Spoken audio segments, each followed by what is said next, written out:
실기시험을 대비해 꼭 기억해야 하는 부분만을 모아놓았습니다. 직업상담사 2급 초단기 합격비법 2차 실기 대비 이론과 문제집의 내용을 바탕으로 제작된 강의입니다. 고정 댓글에 질의응답을 위한 카페 링크와 교재 구매 링크를 넣어드렸습니다. 초기상담 구조화의 내용입니다. 초기상담 구조화의 내용 그리고 상담자 유의사항 이렇게 두 가지로 구성이 되어 있습니다. 효과적으로 공부할 수 있도록 내용은 통합해서 설명을 드렸어요. 각각의 모범 답안은 교재 통해서 확인할 수 있고요. 내용을 손으로 공부해야 한다는 것은 절대로 잊으시면 안 됩니다. 초기 상담에서 상담 구조화와 상담자 유의사항은 같은 문제입니다. 딱 하나 차이는 뭐냐면 상담자 유의사항은 면담 전에 해야 되는 일이 하나 더 있어요. 그러니까 면담 전 사전 자료 검토해야 되는 게 하나가 더 추가될 뿐이고 나머지는 다 동일한 겁니다. 자, 상담의 구조화 내용 혹은 상담 전 유의사항이요. 첫 번째 상담 목표 정해야 되고요. 두 번째 상담의 구조화를 진행해야 됩니다. 구조화라는 게 뭐냐면 상담을 언제 하고 절차, 수단, 시간, 장소, 비용 이런 것들을 정하는 게 구조화예요. 세 번째 역할을 정해야 돼요. 상담자의 역할 정해야 되고 내담자의 역할을 정해야 되고 지켜야 될 규칙을 정해야 되고요. 마지막으로 비밀 보장 및 한계 고지가 더 있습니다. 딱 하나 차이가 뭐라고 그랬죠? 상담자 유의사항은 면담 전에 그 상담자에 대한 자료를 검토해야 되는 것. 면담 전 사례와 자료 검토 요거 하나만 더 추가될 뿐입니다. 임금격차 발생 원인 파트입니다. 산업별 임금격차가 발생되는 원인을 다루고 있고요. 임금격차 발생 원인 중 경쟁적 요인을 다루고 있습니다. 산업별 임금격차 발생하는 원인이요. 첫 번째는 노동 생산성의 차이입니다. 어떤 산업이 노동 생산성이 높다면 당연스럽게 돈을 많이 벌게 되고요. 그 산업군은 임금이 올라가는 경향이 있습니다. 두 번째, 노동조합의 존재 여부요. 어떤 산업이 노동조합이 강력하게 구축되어 있다면 노동조합이 없는 산업에 비해서 임금이 높은 경향이 있어요. 세 번째는 산업별 시장 지배력의 차이, 즉 독과점의 차이입니다. 예를 들어서 어떤 특정 기업 하나가 한 산업을 독점하고 있다면 이 사람은 충분한 수익을 유지하는 경향이 있죠. 즉 돈을 많이 법니다. 돈을 많이 벌게 되니까 자연스럽게 임금도 올라가는 경향이 있고요. 네 번째는 인적 자본 축적이 높은 근로자를 요구하는 산업입니다. 똑같은 선생님이지만 대학 교수님은 박사까지 나와야 돼요. 인적 자본 축적이 높아야 됩니다. 그래서 대학 교수는 다른 직업 선생님에 비해서 임금이 높은 경향이 있습니다. 자, 다시 정리하면요. 첫 번째는 노동 생산성 차이, 두 번째는 노동조합 존재, 세 번째는 산업별 시장 지배력 혹은 독과점의 차이, 네 번째는 인적 자본 축적의 차이입니다.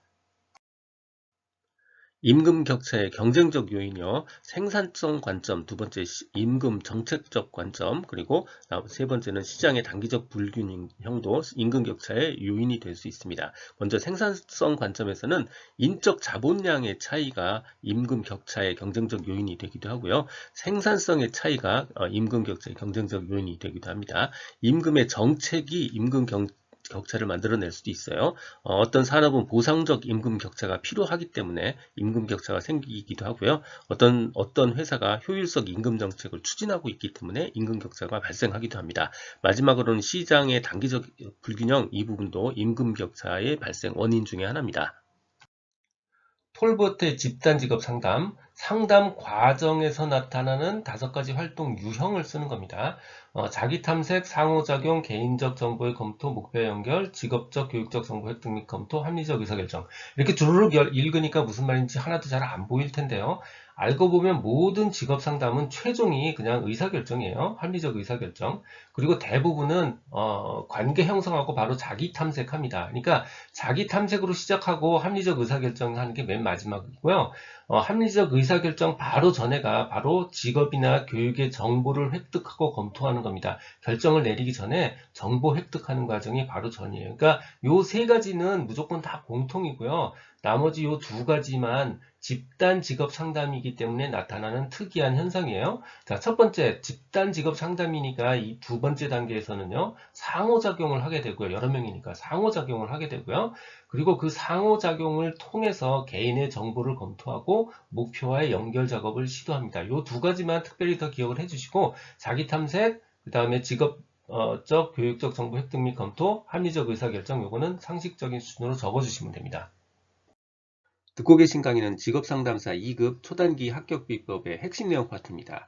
2차 실기시험은 손으로 쓰여진 것만 점수로 연결이 됩니다. 눈으로 머리로만 공부하면 실패할 수 있어요. 손으로 직접 쓰며 공부해야 한다는 점 기억 바랍니다. 내용은 충분히 설명드렸지만 실제 출제 사례와 내용을 연결하지 못하거나 모범답안 작성에서 감점되지 않도록 교재를 통해서 실제 문제 출제 사례와 모범답안 부분은 꼭 확인해 보시기 바랍니다. 고트프레드슨 직업포부 발달 4단계에 대한 설명입니다. 요거 생각해보면 우리가 유아에서 유치원으로 성장하고 초등학생쯤 그다음에 사춘기 이후로 성장하는 모습을 그대로 표현한 것에 가깝습니다. 그래서 제가 설명에 유아, 유치원, 초등, 중학생 이상 이렇게 썼는데 사실은 요건 답에 들어가면 안 되는 내용이에요. 그냥 설명하고 이해하기 쉽도록 제가 표기해 놓은 겁니다. 정확한 내용은 일단 정확하게 쓰셔야 돼요. 첫 번째 힘과 크기 지향성 단계, 2단계 성역혈 지향성 단계, 3단계 사회적 가치 지향성 단계, 네 번째 내적 고유한 자아 지향성 단계 이렇게 네 가지고요. 보통 유아, 그러니까 3에서 5세 정도 되는 애들한테 물어보면 과자를 사달라고 해도 하늘만큼 땅만큼 사달라고 그러고요. 자기 아빠가 제일 세다고 그러고, 즉 힘과 크기를 지향하는 경향이 있고요. 서열 획득을 이해하는 단계입니다. 그리고 어른이 된다는 걸 알게 되죠. 그리고 유치원 정도에 해당하는 6에서 8세 이 정도 되면 대부분 소꿉놀이 같은 거 되게 좋아하죠. 나는 아빠, 너는 엄마 해서 소꿉놀이가, 즉 한마디로 성 역할에 대한 관심이 굉장히 많은 단계라는 뜻이에요. 그래서 단계 이름도 성역할 지향성 단계고요. 같은 성, 즉 동성의 사람들이 선호하는 직업을 선호하는 그런 경향이 있습니다. 세 번째, 9에서 13세면 대략 초등학교를 다니는 나이예요. 이때는 바로 사회적 가치 지향성 단계인데 학교라는 사회의 가치를 인지하는 거예요. 그래서 학교에서 칭찬받고 이러면 굉장히 좋아해요. 즉 사회적 가치를 그때 처음 알게 되고요. 사회 계층과 사회 질서 의 개념이 발달하고요.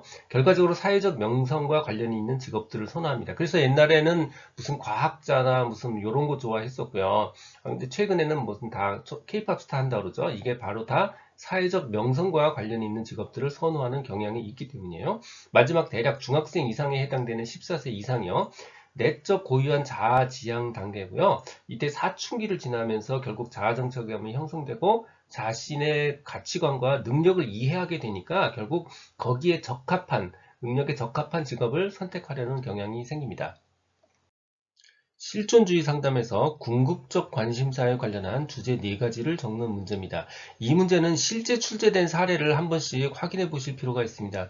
내용은 궁극적 관심사에 관련한 주제 4가지를 적는 게 딱 정확하게 쓰여 있지만 실제 출제된 문제를 읽으면 이게 뭘 물어보는지 잘 모르는 경향이 있어요. 꼭 한 번씩 실제 출제된 사례 한번 확인해 보시고요. 자, 주제 4가지요. 첫 번째 자유와 책임, 두 번째 삶의 의미, 세 번째 죽음과 비존재, 네 번째 진정성, authenticity입니다. 물론 이거 말고도 더 있어요. 만약에 다른 거를 알고 있다면 굳이 어렵게 추가해서 외우실 필요 없고요. 자기가 알고 있는 거 4가지 정도 기억하시면 돼요. 첫 번째 자유와 책임이요. 자기 결정적 존재로서, 그러니까 책임이 있는 거죠. 자기 결정적 존재로서 자유와 그에 대한 책임을 진다라는 의미고요. 삶의 의미를 찾기 위해 노력한다. 이게 삶의 의미고요. 죽음과 비존재는 인간은 유일하게 자신이 죽는다는 것을 아는, 자각하고 있는 그런 존재라는 의미예요. 그래서 그 죽음과 비존재고요. 마지막으로 진정성. 인간은 자신의 정체성과 의미를 진정으로 추구하는 존재다. 솔직하고 다른 의미예요. 인간은 자신의 정체성과 의미를 진정으로 추구하는 존재다. 진정성입니다. 실존주의 상담에서 인간 본성에 대한 철학적 기본 가정 4가지를 쓰는 문제입니다. 기본적으로는 궁극적 관심사와 기본 개념이 같다라고 보시면 돼요. 실존주의 상담에서 가장 중요한 거 바로 자각이죠. 자각에 대한 내용이 2가지가 있습니다. 첫 번째는 인간은 자각하는 능력을 가지고 있다. 두 번째는 죽음에 대한 자각을 하고 있다라는 거예요. 인간은 장래 어느 시점에서 무존재가 될 운명을 지니고 있으며 죽음이죠. 자기 스스로 그와 같은 사실을 자각하고 있는 존재다. 죽음에 대한 자각을 가지고 있다라는 겁니다. 세 번째는 궁극적 관심사에서 말하는 자유와 책임이에요. 인간은 자유로운 존재인 동시에 스스로를 만들어가는 존재입니다. 자기 책임을 가지고 스스로 만들어가는 존재다. 바로 자유와 책임에 해당되는 부분이고요. 나머지 2개가 바로 변화와 초월입니다. 인간은 변하지 않는 정적 존재가 아니고 항상 변화하는 상태에 있는 존재고요. 인간은 과거 및 현재 자기 자신을 초월하는 초월할 수 있는 능력을 가지고 있는 존재다라는 겁니다. 자, 다시 정리하면 자각하는 존재고요. 죽음에 대한 무존재가 된 운명을 가지고 있는 것을 자각하는 존재고요. 자유로운 존재고 스스로 만들어가는 존재예요. 변화하는 상태에 있는 존재고요. 자기 자신을 초월할 수 있는 능력을 가지고 있습니다. 지금까지 라디캠지기 꾸벅이 박종규입니다. 지금 화면 좌측 상단의 재생 목록을 누르면 필요한 부분을 선택해서 들을 수 있습니다. 도움이 되셨다면 좋아요, 구독 부탁합니다. 감사합니다.